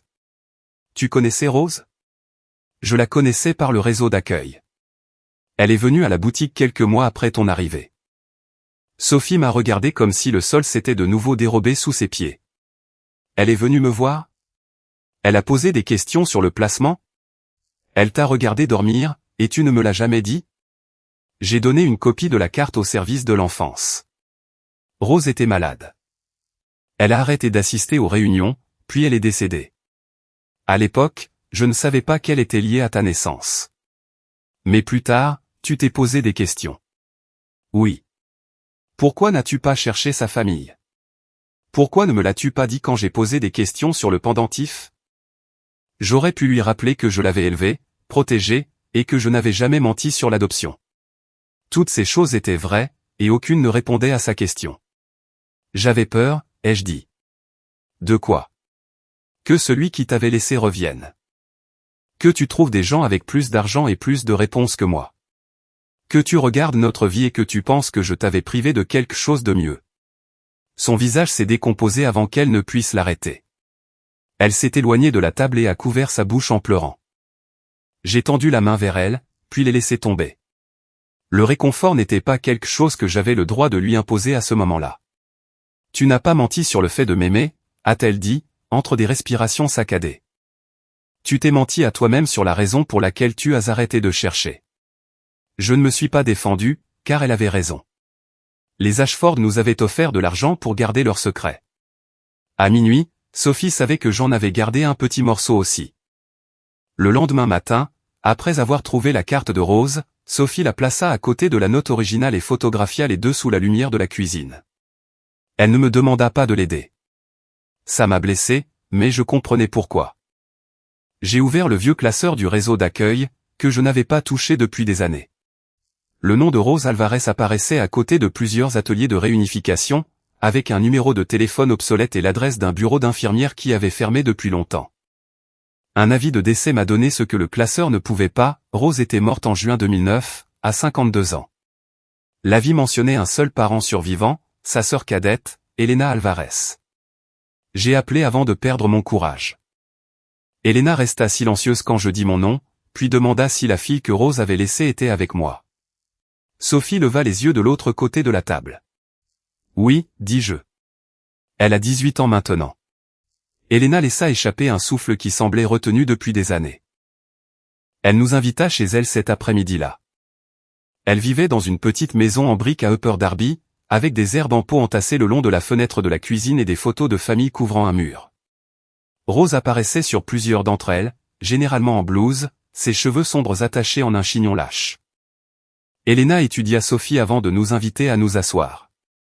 Ses yeux se posèrent sur le pendentif, mais elle ne tendit pas la main. « Vous avez les yeux de Rose quand vous êtes méfiante » dit Sophie. Elena esquissa un sourire triste. « Alors vous savez déjà qu'elle n'était pas facile à tromper. Elle sortit une enveloppe brune scellée d'une armoire au-dessus du réfrigérateur. Sur le devant, Rose avait écrit 2 conditions à l'encre bleue, à ouvrir quand Sophia aura 18 ans, ou si la famille Ashford vient la chercher. Les doigts de Sophie se crispèrent sur le bord de la table. Vous saviez pour les Ashford? Demandai-je. Pas au début, dit Helena. Rose ne m'a presque rien dit de son vivant. Elle disait que trop en savoir pourrait me mêler à quelque chose que je n'avais pas choisi. Helena avait trouvé l'enveloppe parmi les papiers de Rose après sa mort. Elle avait cherché dans les avis d'adoption et les vieux articles de journaux, mais le nom du bébé avait été scellé avec le dossier. Sans savoir que Diane Mersey avait adopté Sophia, elle n'avait aucun moyen de nous trouver. Je lui ai parlé de l'hommage, de la réaction d'Evelyn et de l'offre de 2 millions de dollars. Helena poussa l'enveloppe vers Sophie. Alors, les 2 conditions sont remplies. À l'intérieur se trouvaient 4 objets. Le premier était une page signée portant le nom de Caroline Ashford. Le deuxième était une photocopie d'une lettre. Le troisième était un récépissé de courrier recommandé. Le dernier était une page arrachée d'un carnet à lignes, de l'écriture de Rose. Sophie commença par la page signée. Caroline y déclarait qu'elle était la mère de Sophia Reed, née le 6 octobre 2008. Elle s'opposait à l'adoption privée que sa famille avait arrangée et demandait à Rose d'emmener le bébé dans un endroit sûr et de le placer sous protection judiciaire. Elle a demandé à Rose de m'emmener, dit Sophie. Oui, répondit Helena, mais ce papier ne transférait pas la garde. Il ne faisait pas de Rose votre tutrice ni ne lui donnait la permission de choisir votre mère adoptive. Helena n'adoucit pas la vérité pour protéger sa sœur. Rose savait que vous laisser à l'appartement de Diane n'était pas un abandon légal et sécurisé. Un hôpital, un poste de police ou un centre de service d'urgence aurait été l'endroit approprié. Elle a quand même choisi la porte de Diane. Pourquoi? Demanda Sophie. Helena me regarda. À cause de Mika. Ma poitrine se serra à ce nom.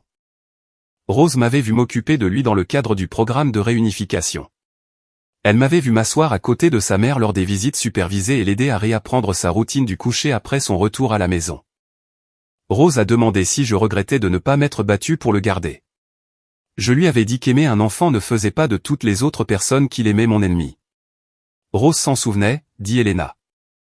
Elle croyait que vous appelleriez la police, que vous remettriez tous les objets avec le bébé et que vous coopéreriez avec les services de l'enfance. Elle savait que vous ne cacheriez pas Sophia juste parce que vous la vouliez. Sophie me regarda, et un instant, la colère entre nous s'apaisa. Helena continua. Rose croyait aussi que si la mère de Sophia revenait, prête à assumer ses responsabilités, vous ne l'effaceriez pas. Le soulagement disparut. La phrase atterrit exactement là où vivait ma culpabilité. Rose s'est trompée sur un point, dis-je. Elle ne s'est pas trompée sur la femme que vous étiez, répondit doucement Sophie. Elle ne savait juste pas à quel point vous deviendriez craintive. J'ai accepté cela, car j'avais demandé la vérité à Sophie, pas du réconfort. Helena expliqua ce qui s'était passé la nuit où Rose l'avait amenée à la rue Willow. Rose avait placé le bébé dans un couffin couvert, à l'abri du courant d'air. Le pendentif et la note étaient sécurisés à l'intérieur, pas placés autour du cou de Sophia. Rose avait attendu dans la cage d'escalier jusqu'à ce qu'elle entende ma porte s'ouvrir, puis avait marché jusqu'à une cabine téléphonique et appelé le 911. Elle ne vous a jamais laissé seule plus de quelques minutes, dit Helena à Sophie. Cela ne rend pas ce qu'elle a fait légal. Cela signifie qu'elle a compris le danger et a essayé de le limiter. Rose ne pouvait pas prendre Sophia elle-même. Son cancer s'était déjà propagé, et elle savait qu'il lui restait peut-être des mois plutôt que des années. Elle croyait aussi que si elle allait directement aux autorités avec la déclaration signée de Caroline, les avocats de Victor transformeraient la situation en un combat que Rose ne pourrait pas survivre assez longtemps pour terminer. Elle a fait un choix dont elle savait qu'il aurait pu l'envoyer en prison, dit Helena. J'aimais ma sœur, mais je ne prétendrai pas que tout était juste. Sophie ouvrit ensuite la lettre photocopiée.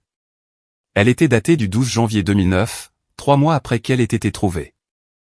Rose s'adressait à Caroline par son nom. Sophia était en vie. La lettre incluait le numéro de dossier de l'aide sociale à l'enfance et mon nom complet. Elle déclarait que Sophia était dans un placement en famille d'accueil agréé et que l'adoption n'était pas finalisée. Rose écrivait que Caroline avait encore le temps de contacter l'agence, de s'identifier comme la mère et de demander au tribunal d'entendre sa demande. Elle l'avertissait qu'attendre rendrait chaque étape plus difficile. Sophie atteignit la dernière ligne et s'arrêta. Vous m'avez demandé de la sauver de votre famille. Je ne peux pas vous sauver du choix que vous ferez ensuite. Le récépissé de courrier recommandé était joint derrière la copie. Il montrait une livraison au bureau privé de Caroline le 15 janvier. La signature lisait « C. Ashford ». Caroline n'avait pas encore épousé Jonathan Caldwell, il n'y avait pas de confusion sur le nom de famille. Elle a signé pour, dit Sophie. Le reçu prouve que quelqu'un a signé ce nom, dis-je avec précaution. Il ne prouve pas qu'elle a lu chaque mot. Sophie me regarda avec frustration. Pourquoi la défends-tu? Je ne la défends pas. J'essaie de ne pas affirmer plus que ce que les preuves prouvent. Helena hocha la tête. Rose a écrit dans son carnet que la lettre est allée directement au bureau de Caroline, pas à la maison de Victor ou à la fondation. Mais je ne peux pas vous dire qui l'a ouverte après son arrivée. Sophie voulait de la certitude. Je pouvais le voir dans la façon dont elle pressait le reçu à plat contre la table. Peut-être que Victor l'a intercepté, dit-elle, ou Kevin a fait signer quelqu'un pour elle. C'était possible. Caroline avait décrit une famille qui contrôlait son argent, ses déplacements et ses informations. Le reçu réduisait les possibilités, mais ne les fermait pas. La dernière page était une entrée du journal de Rose. Elle écrivait que choisir ma porte n'avait jamais eu pour but de garder Sophia de sa mère biologique pour toujours. C'était destiné à créer un dossier hors du contrôle des Ashford et à placer le bébé avec quelqu'un qui la protégerait sans détruire le chemin vers la vérité. Rose croyait que Caroline pourrait se manifester une fois que le choc de la mort de Daniel et les menaces de Victor ne la contrôleraient plus. Elle croyait aussi que je dirais tout à Sophia quand elle serait assez grande pour décider quoi en faire. Je baissai la page. Pendant 17 ans, j'avais gardé la carte de Rose dans un tiroir verrouillé. Je m'étais dit que j'attendais que Sophie puisse supporter la réponse, alors que la vérité était que j'attendais de pouvoir supporter le risque. Sophie lut la dernière phrase à voix haute. J'ai choisi Diane parce qu'elle connaît la différence entre donner un foyer à un enfant et revendiquer le droit de posséder son histoire. Sa voix se brisa sur le dernier mot. Je veux revoir Caroline, dit-elle. Mais cette fois, je veux qu'elle apporte chaque lettre, chaque dossier, tout ce qu'elle a jamais gardé sur moi. La décision m'effraya. Je n'ai pas essayé de l'arrêter. Rose avait enfreint les règles pour donner un avenir à Sophie. Caroline avait eu une chance légale d'entrer dans cet avenir, et était restée à l'écart. Caroline accepta de nous rencontrer 2 jours plus tard, dans une petite salle de conférence de la fondation Ashford. La pièce n'avait rien à voir avec le grand hall commémoratif. Il n'y avait pas de portrait de Victor, pas de fleurs et pas de personnel attendant à l'extérieur pour nous guider. Seulement une table ronde, 4 chaises et une fenêtre étroite donnant sur les toits gris de Philadelphie. Caroline avait demandé à parler seule avec Sophie. J'ai attendu dans le couloir pendant que Sophie entrait. La porte resta entr'ouverte, et je pouvais entendre le grattement d'une chaise, mais pas leur voix. Moins d'1 minute plus tard, Sophie ressortit. « Je veux que tu sois là-dedans, dit-elle. » J'ai scruté son visage. « Tu es sûr? Tu es la seule personne dans cette histoire qui était réellement là, dans ma vie. » Caroline était debout quand je suis entré. Une boîte en bois était posée sur la chaise à côté d'elle, en bois brun foncé poli avec un petit loquet en laiton. Ses yeux se posèrent sur moi, puis de nouveau sur Sophie. Je pensais que ce serait plus facile pour elle sans public, dit-elle. Ma mère n'est pas un public, répondit Sophie. Caroline accepta la correction et s'assit. Sophie posa des copies des papiers de Rose sur la table. Elle commença par la page signée le 7 octobre 2008. Est-ce votre signature? Caroline ne fit pas semblant de l'examiner longtemps. Oui. Vous avez demandé à Rose de m'emmener. Je lui ai demandé de vous éloigner des avocats de mon père. Caroline croisa les mains. Ils avaient déjà choisi un couple. Tout le monde n'arrêtait pas de me dire que ces gens pouvaient vous donner une vie stable, comme si la stabilité signifiait que je n'avais pas le droit de m'y opposer. Vous auriez pu partir avec Rose. La douleur traversa le visage de Caroline. Je venais d'accoucher. Daniel était mort. Mon père avait pris mon téléphone, mes comptes et tous les documents à mon nom. Je pensais que Rose reviendrait avec de l'aide, mais elle ne l'a pas fait. Non, elle a disparu avec vous. Il y avait de la colère dans la voix de Caroline, mais pas celle dirigée contre quelqu'un qui aurait volé un enfant. Cela ressemblait plus à de la colère contre une personne qui avait obéi aux mots désespérés que Caroline souhaita plus tard n'avoir jamais prononcés. Sophie fit glisser la copie de la lettre de janvier de Rose et le récépissé de courrier recommandé. Ceci est allé à votre bureau. Caroline lut la date de livraison. J'avais un assistant à l'époque. Mon père contrôlait le personnel autour de moi, y compris mon courrier. Le reçu indique C. Ashford. L'assistant signait pour moi tout le temps. L'avez-vous lu? Caroline regarda vers la fenêtre. Je ne me souviens pas avoir reçu cette lettre. Ce n'était pas un déni. C'était une réponse conçue pour survivre, qu'une preuve apparaisse plus tard ou non. Sophie le remarqua aussi, mais l'explication ne pouvait pas encore être réfutée. Victor avait contrôlé l'argent et les déplacements de Caroline. Il avait engagé les avocats. Il était possible que quelqu'un ait signé à sa place et ait apporté l'enveloppe directement à lui. Caroline toucha la boîte en bois à côté d'elle. « Je ne suis pas venue ici pour défendre mon père, dit-elle. Je suis venue parce qu'il y a des choses que j'aurais dû vous donner il y a des années. » Elle posa la boîte sur la table et ouvrit le loquet. À l'intérieur se trouvaient des enveloppes classées par date. Certaines étaient épaisses, d'autres ne contenaient qu'une seule feuille. Chacune portait une année écrite dans le coin, et la même date en dessous, le 6 octobre. 18 anniversaire. Sophie les fixa. Qu'est-ce que c'est? Des lettres pour toi. Caroline souleva la première enveloppe à deux mains, en faisant attention de ne pas la plier. J'ai écrit ça quand tu as eu 1 an. Je ne savais pas où tu étais. Je ne savais même pas si Rose avait gardé le nom de Sophia. Elle la passa sur la table. Sophie déplia la page.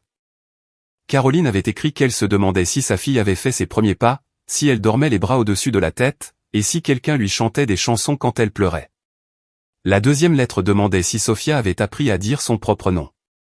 Une autre décrivait une robe jaune que Caroline avait achetée pour une enfant de 5 ans, puis cachée au fond de son placard parce qu'elle n'avait nulle part où l'envoyer. Les mots n'étaient pas aussi soignés que les discours de Caroline à la fondation. Certaines phrases avaient été barrées, l'encre avait bavé là où des larmes étaient tombées. Je voulais qu'elles soient fausses, car les choses fausses sont plus faciles à combattre. Au lieu de cela, je voyais la preuve d'une femme qui avait souffert et avait trouvé un moyen de garder cette souffrance assez privée pour qu'elle ne lui coûte jamais rien. Sophie lut une ligne de la lettre écrite pour son 18e anniversaire. J'ai répété tant de fois comment te demander pardon que je ne sais plus si les mots t'appartiennent ou à la version de toi que j'ai créée, parce que la vraie fille était trop effrayante à affronter. Sophie baissa la page. La voix de Caroline se brisa. Je n'ai jamais cessé de t'aimer, pas un seul instant. Sophie semblait avoir moins de 18 ans. Sa colère ne disparut pas, mais elle se relâcha. Elle tendit la main vers les enveloppes restantes, comme si elle pouvait contenir les années manquantes sous une forme qu'elle pouvait enfin tenir. Je comprenais la tentation. Caroline n'avait pas oublié son anniversaire. Elle n'avait pas effacé le nom de Sophia de sa propre vie privée. La boîte donnait à Sophie quelque chose qu'elle voulait depuis l'enfance, la preuve que la femme qui l'avait laissée avait pensé à elle par la suite. Puis Sophie ouvrit la lettre marquée du 6 octobre 2015. Elle lut tranquillement au début. Au milieu de la page, son doigt s'arrêta. Qu'est-ce que cela signifie? Caroline regarda la lettre. Quelle partie? Sophie la retourna. J'ai entendu dire que tu étais malade cet hiver. J'ai prié pour que quelqu'un s'assoie à tes côtés jusqu'à ce que ta respiration redevienne facile. La pièce changea.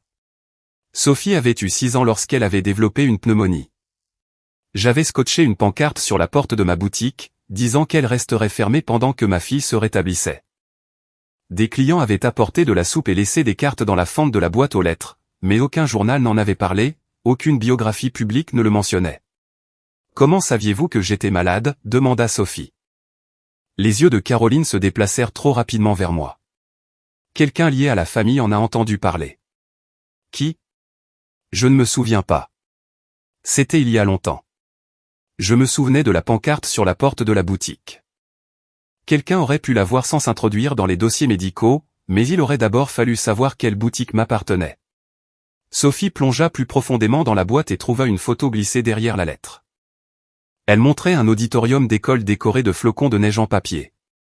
Sophie était sur scène avec la chorale de l'école primaire, deuxième rangée en partant de la gauche. La photo avait été prise depuis le public. Elle l'étudia, puis regarda Caroline. Étiez-vous là? Non. Alors, qui a appris ça? J'ai demandé à quelqu'un de s'assurer que vous étiez en sécurité. La phrase était presque un aveu, mais Caroline la prononça comme si elle prouvait de la retenue. Vous aviez quelqu'un qui me surveillait, dit Sophie. Pas vous surveiller tout le temps. J'avais seulement besoin de savoir que vous étiez en bonne santé et bien soigné. Combien de fois?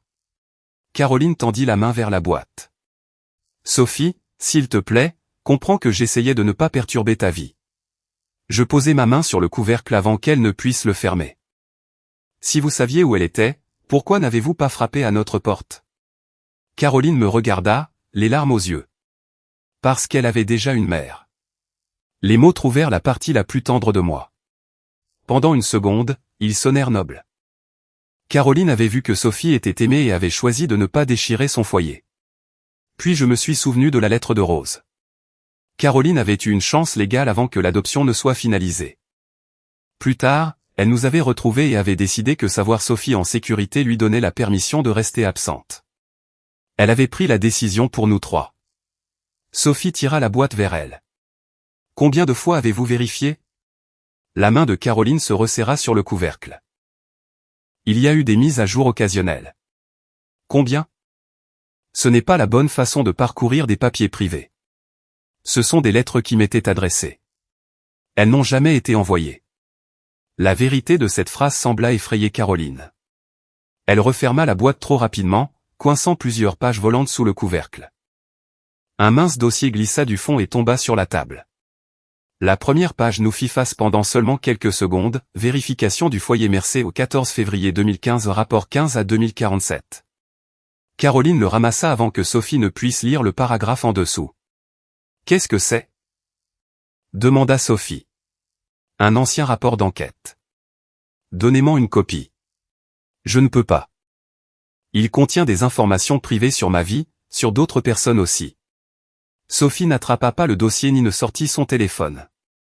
Elle resta parfaitement immobile, mais son visage s'était de nouveau refermé. Je répétai le numéro en silence jusqu'à ce qu'il se fixe dans ma mémoire.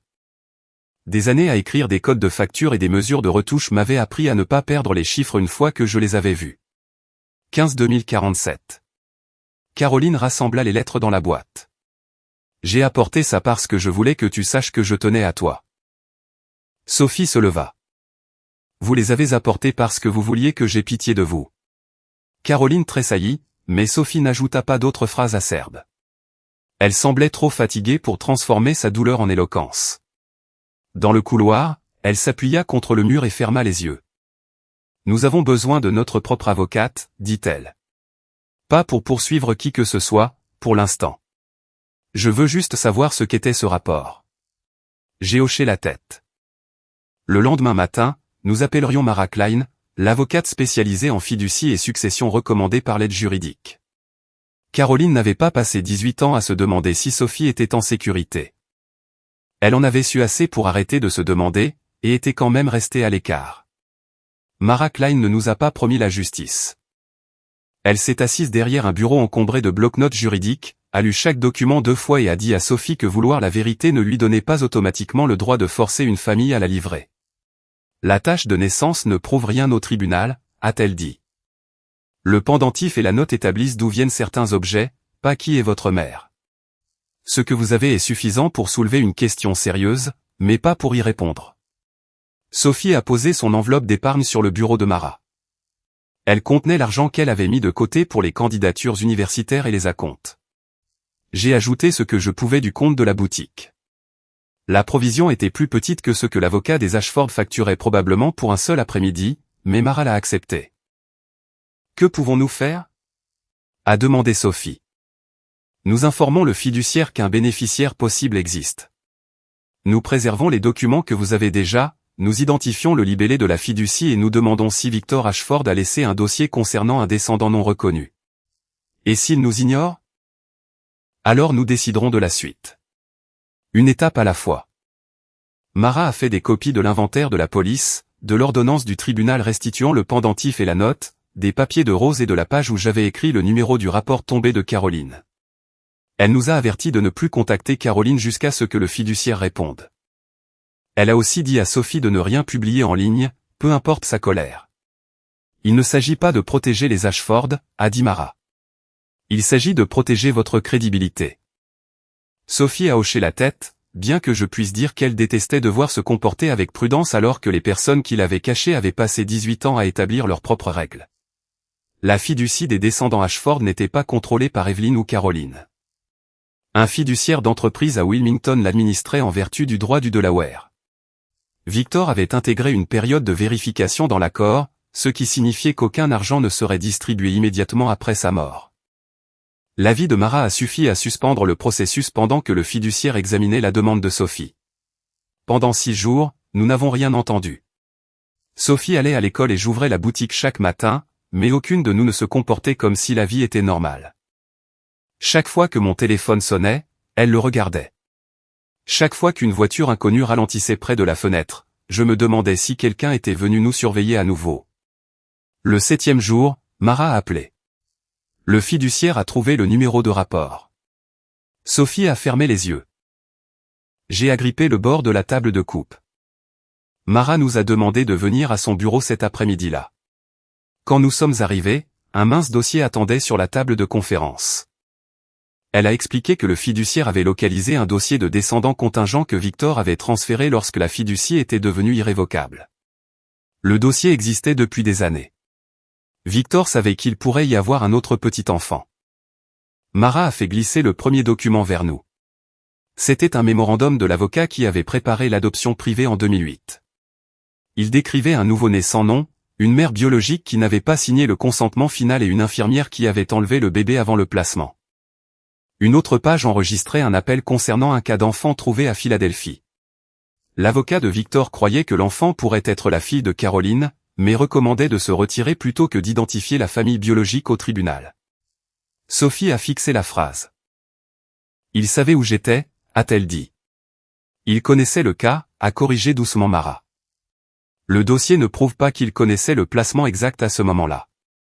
La distinction importait légalement. Émotionnellement, cela ne changeait pas grand-chose. Victor avait laissé le système chercher des parents pendant que ses avocats se tenaient assez près pour reconnaître l'enfant et choisissaient le silence. Mara s'est tournée vers la lettre de janvier de Rose. Contrairement à la copie qu'Elena avait gardée, celle-ci contenait une note manuscrite de l'avocat de Victor, déclarant que Caroline l'avait reçue. En dessous se trouvait le rapport 15 à 2047. L'enquêteur ne s'était pas introduit dans les dossiers hospitaliers. Il avait photographié la pancarte publique sur la porte de ma boutique, disant que j'étais fermé pendant que ma fille se remettait d'une pneumonie. Il avait confirmé par les registres de propriété que j'étais propriétaire de la maison de ville et par les archives judiciaires publiques que l'adoption était légale. Le rapport décrivait ma boutique, notre maison, les activités scolaires de Sophie et la condition ordinaire de notre vie. Foyer stable, aucune preuve de négligence, l'enfant semble étroitement lié à la mère adoptive. Je détestais voir notre vie réduite à des lignes écrites par un étranger qui avait observé de l'autre côté de la rue. Le rapport était prudent, presque clinique, mais chaque page signifiait que quelqu'un s'était tenu devant ma boutique et avait regardé par nos fenêtres sans que nous le sachions. Au bas de la dernière page, Caroline avait écrit 4 mots à l'encre bleue, pas de contact, maintenir la confidentialité. Sophie les a lus sans bouger. Mara a placé 2 rapports plus courts à côté du premier. L'un était daté de 2019, quand Sophie avait 10 ans, l'autre de 2023, quand elle en avait 14. Les mises à jour étaient brèves. Elle confirmait que nous vivions toujours ensemble, que Sophie réussissait bien à l'école et qu'il n'y avait eu aucune tentative publique de rechercher sa famille biologique. Caroline n'avait pas vérifié une seule fois, dans un moment de panique. Elle était revenue à la question, encore et encore. Elle savait quand j'avais 6 ans, a dit Sophie, puis 10, puis 14. Sa voix semblait calme, mais ses mains avaient commencé à trembler. Mara nous a montré un dernier email. Caroline avait approuvé le règlement de $2 millions par l'intermédiaire d'Ashford Family Holdings. Evelyn avait accepté le montant, mais l'autorisation venait de Caroline. La même femme qui avait dit que trop de temps avait passé avait essayé d'acheter plus de silence. Mara a également expliqué que la fondation avait ouvert une enquête distincte. Un audit a montré que Caroline avait utilisé les dossiers de bourse pour accéder à notre numéro de téléphone après l'hommage, sans motif commercial légitime. Cette enquête ne fait pas partie de la réclamation de fiducie, a dit Mara. Ne vous attendez pas à ce qu'elle se résolve rapidement. Sophie l'a à peine entendu. Elle s'est levée si soudainement que sa chaise a heurté le mur. Je l'ai suivie dans le couloir, où elle a pressé ses deux paumes contre son visage. Elle savait où j'étais, a-t-elle dit. Elle savait que tu prenais soin de moi. Elle savait que j'étais tombé malade. Elle savait dans quelle école j'allais. J'ai attendu. Et si c'est ça que j'ai hérité d'elle? A demandé Sophie. Et si le fait de quitter les gens quand ils deviennent un inconvénient est quelque part en moi? Je voulais lui dire qu'elle ne ressemblait en rien à Caroline. La réponse venait trop facilement, et les réponses faciles lui avaient déjà fait assez de mal. Le sang peut te donner ses yeux, ai-je dit. Il ne peut pas faire tes choix à ta place. Elle a baissé les mains. Tu as fait des choix pour moi aussi. La vérité de cela faisait plus mal, car j'avais enfin cessé de le nier. Oui. Tu as gardé la carte de Rose. Oui. Tu as décidé que j'étais plus en sécurité en ne sachant pas. Je l'ai fait. Sophie a regardé à travers la paroi de verre les documents sur la table de Mara. En quoi es-tu différente? J'aurais pu énumérer 18 ans de repas, de fièvre, de réunions scolaires et de factures.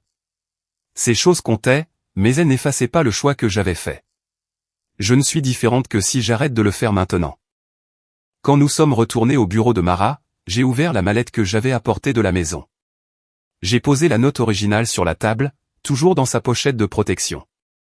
Puis le pendentif, la carte de Rose, le dossier d'adoption, l'inventaire de la police et l'ordonnance du tribunal. J'ai tout poussé vers Sophie. C'est à toi.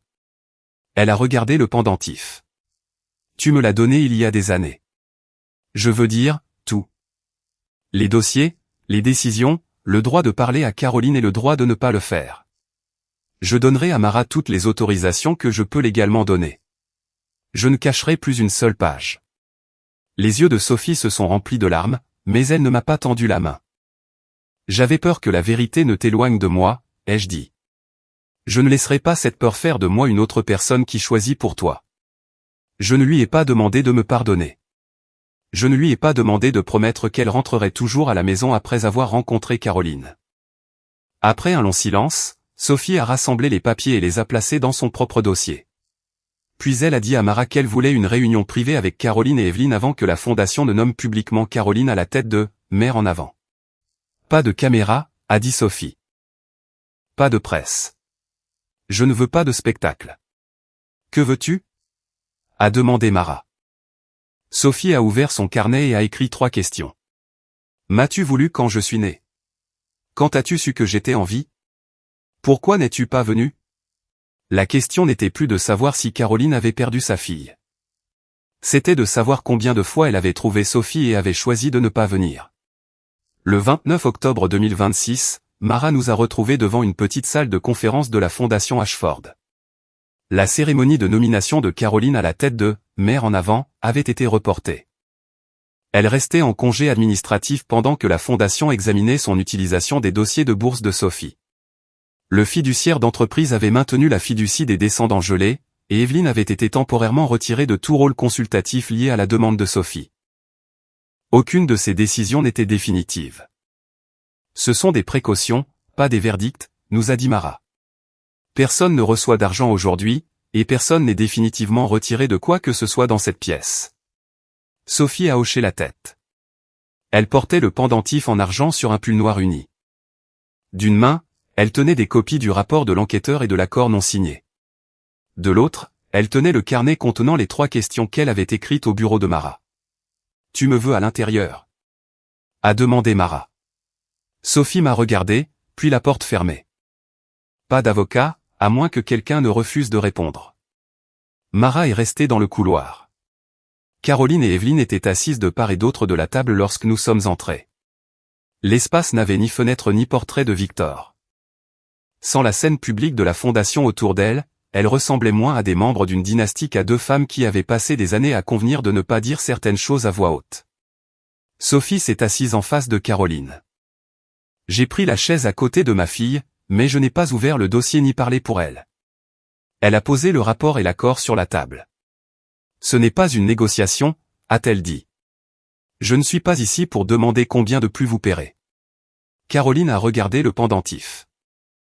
Je n'ai jamais voulu que les avocats vous approchent de cette façon. Sophie a fait glisser l'email d'autorisation à côté de l'accord. Le nom de Caroline apparaissait sous l'approbation. Vous l'avez signé. Caroline a baissé les yeux. Sophie a ouvert son carnet.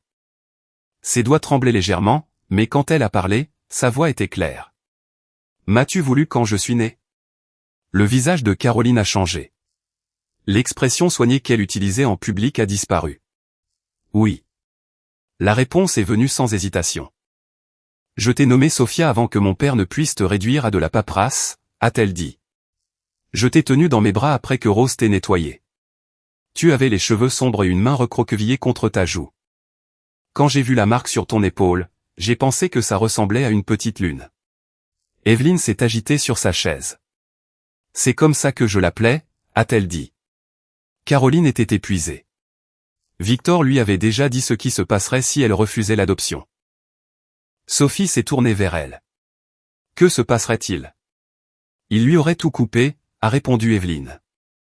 Pas de maison, pas de compte, pas de frais de scolarité, pas de soutien familial. Daniel était mort, et Caroline n'avait aucun revenu propre. J'avais peur, a dit Caroline. Je pensais avoir perdu toutes les personnes qui auraient pu se tenir à mes côtés. Je croyais cette partie. Caroline avait eu 23 ans, en deuil, physiquement faible et piégée par un père qui comprenait exactement comment faire en sorte que l'argent ressemble à de la survie. Sophie le croyait aussi. J'ai vu de la compassion passer brièvement sur son visage. Puis elle a posé la deuxième question. Quand as-tu su que j'étais en vie? Caroline a pris une lente inspiration. Janvier 2009. Evelyne s'est tournée brusquement vers elle. Quoi? Caroline n'a pas regardé sa mère. Rose a envoyé une lettre recommandée à mon bureau. Elle a dit qu'elle incluait le numéro de dossier et le nom de Diane. Tu nous as dit que tu n'avais jamais rien reçu d'elle, a dit Evelyne. Je vous l'ai dit. Le mot a pesé lourdement dans la pièce. Caroline a admis qu'elle avait signé elle-même pour l'enveloppe. Elle avait lu l'avertissement de Rose, selon lequel l'adoption n'était pas définitive et qu'elle pouvait encore se présenter devant le tribunal. Victor avait trouvé la lettre dans son bureau plusieurs jours plus tard. Il lui avait dit que se manifester exposerait la grossesse cachée, la naissance privée et l'adoption ratée. Il avait menacé de la laisser sans argent et de détruire la réputation de Daniel en le dépeignant comme instable et irresponsable. Il a dit que Sophie était en sécurité, nous a dit Caroline. Il a dit que se manifester ne créerait qu'un autre scandale autour d'un enfant qui avait déjà trouvé un foyer. Sophie n'a pas discuté de la cruauté de Victor. Elle a seulement regardé Caroline. Pourquoi n'es-tu pas venue?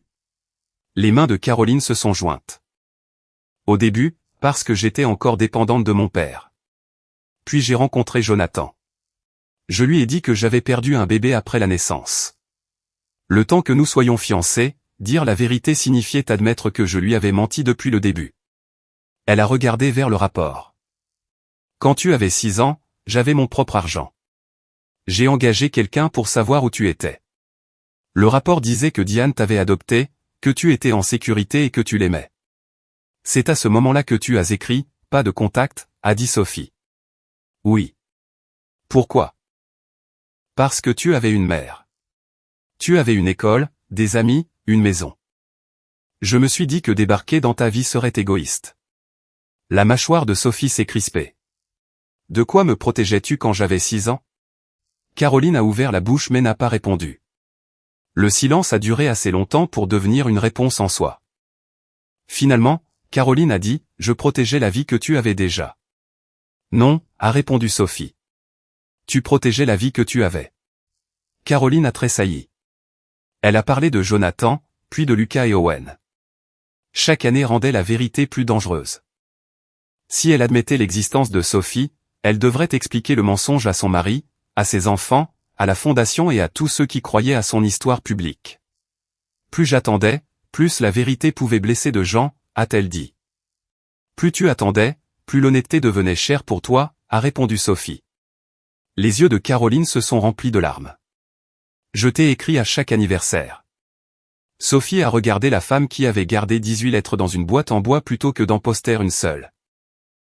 Tu t'es écrit à toi-même. Une lettre devient mienne quand tu l'envoies. Caroline a détourné le regard. Evelyne s'est redressée, comme si elle pouvait encore rétablir l'ordre en expliquant. Diane vous a donné une belle vie. On nous a dit que vous étiez en sécurité, et de toute évidence, vous l'étiez. Quelles que soient les erreurs commises, le résultat était le meilleur possible. J'avais l'intention de rester silencieuse, à moins que Sophie n'ait besoin de moi, mais Evelyne avait pris 18 ans de la vie de ma fille et en avait fait la preuve que les personnes qui l'avaient abandonnée avaient agi sagement. Un bon résultat ne rend pas ce que vous avez fait bon, ai-je dit. Evelyne m'a regardé fixement. Vous ne m'avez pas choisi parce que j'étais la meilleure mère pour Sophie, ai-je continué. Vous ne me connaissiez pas. Vous êtes resté à l'écart parce qu'admettre qui elle était aurait coûté quelque chose à votre famille. Pour la première fois, Evelyne n'avait pas de réponse préparée. Sophie a placé l'autorisation de règlement directement devant Caroline. Qui a approuvé les 2 millions de dollars? Caroline a essuyé sous un œil. Moi. Evelyne l'a de nouveau regardé. Tu m'as dit que le conseil avait recommandé le montant. Ils l'ont fait. Je l'ai autorisé par l'intermédiaire de la société familiale. Pourquoi? A demandé Sophie. La voix de Caroline s'est affaiblie. J'essayais de protéger Lucas et Owen. Sophie s'est reculée. Elle n'a pas élevé la voix. Tu as choisi ta vie après ma naissance. Tu l'as choisi à nouveau quand Rose t'a écrit. Tu l'as choisi quand tu m'as trouvé à 6 ans. Puis tu l'as choisi à nouveau quand tu as signé ça. Caroline a serré les lèvres. Mes fils ne t'ont rien fait, a-t-elle dit. Je sais. Ils ne peuvent pas devenir partie d'un scandale public. Je ne divulguerai pas leurs adresses, leurs informations scolaires ou quoi que ce soit de privé à leur sujet. Ce sont des enfants, et ce n'est pas leur faute. Un soulagement a traversé trop rapidement le visage de Caroline. Sophie a continué. Mais je ne resterai pas silencieuse sur le fait que vous avez utilisé les dossiers de la fondation pour me trouver. Je ne prétendrai pas que l'argent était de la gentillesse. Et je ne nierai pas qui je suis pour protéger l'histoire que vous avez racontée à votre famille. Caroline m'a regardé, puis de nouveau Sophie. Où cela nous mène-t-il? Sophie a touché le pendentif. Tu es ma mère biologique. Diane est ma mère.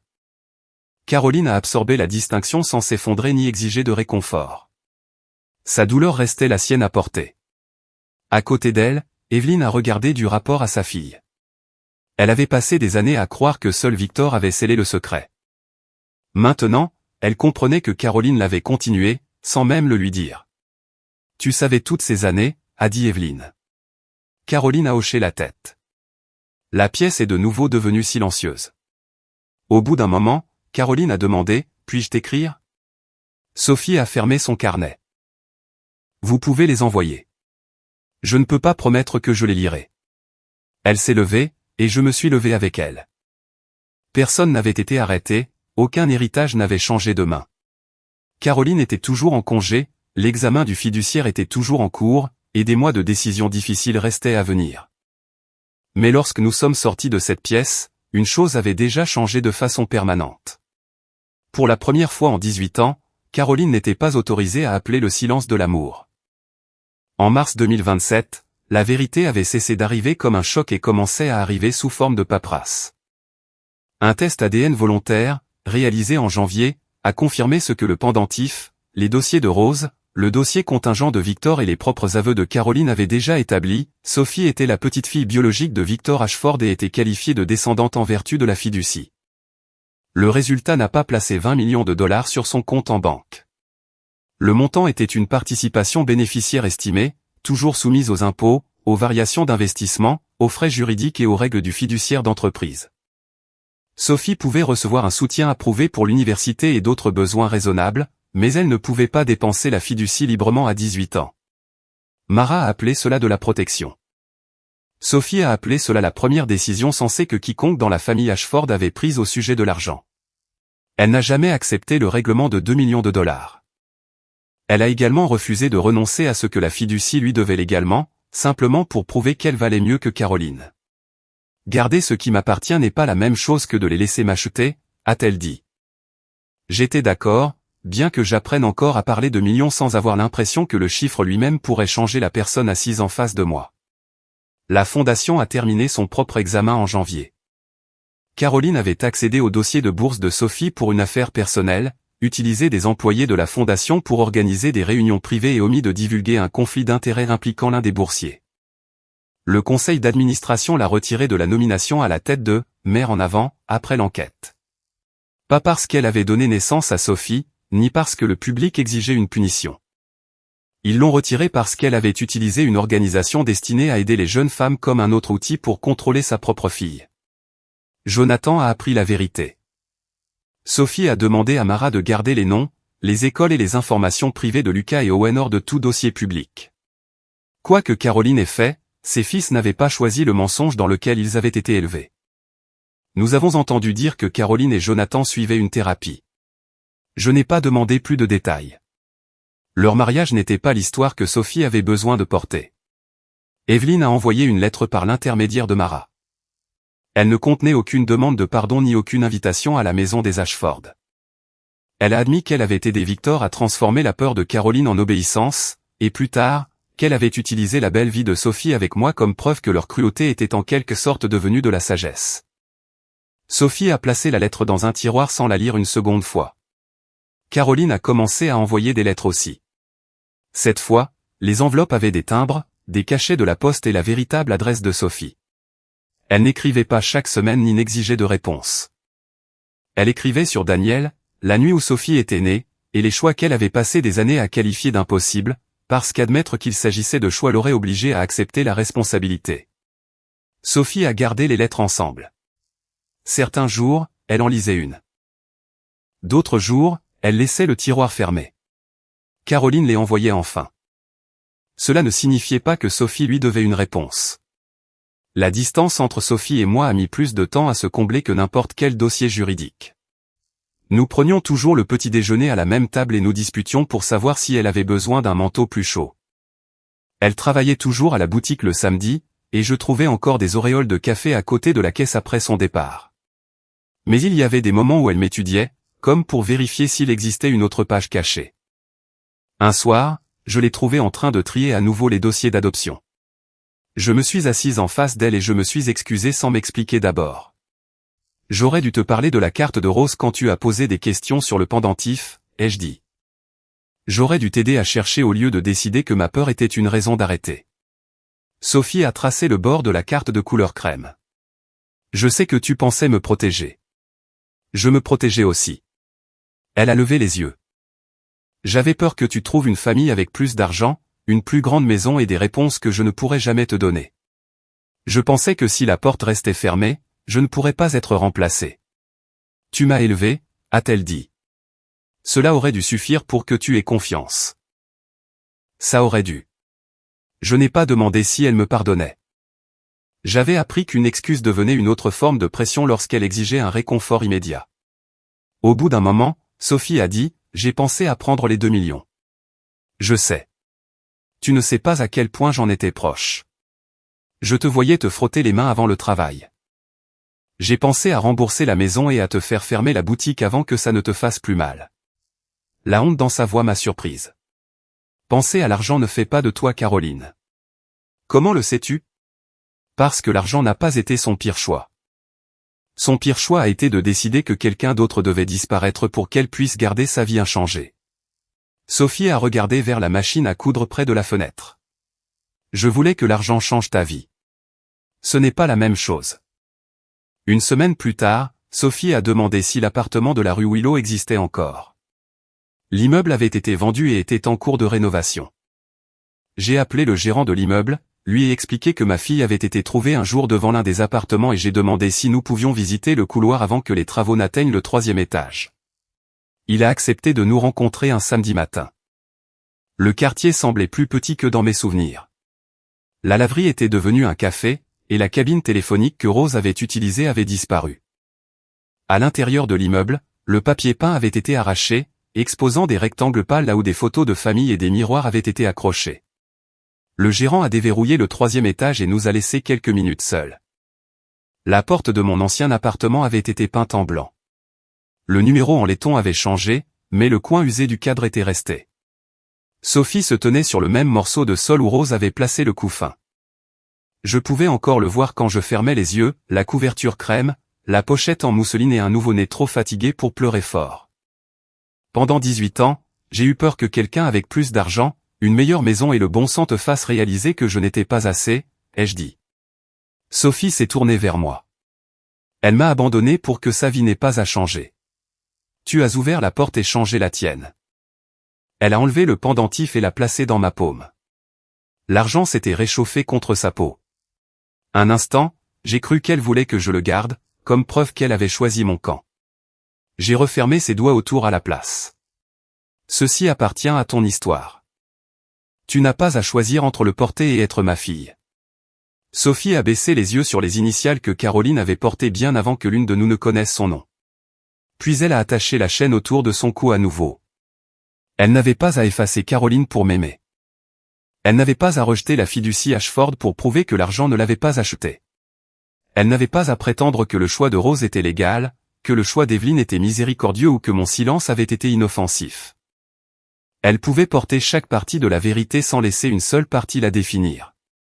Quand nous avons atteint les escaliers, Sophie s'est arrêtée et a regardé la porte. « Tu es prête ?» ai-je demandé. Elle a tendu la main vers la mienne. L'argent pouvait dire à Sophie ce qui lui était dû. La vérité pouvait lui dire d'où elle venait. Mais quand elle a tenu ma main avant que nous ne nous éloignions de cette porte, 18 ans à être restés lui avait déjà dit qui était sa mère.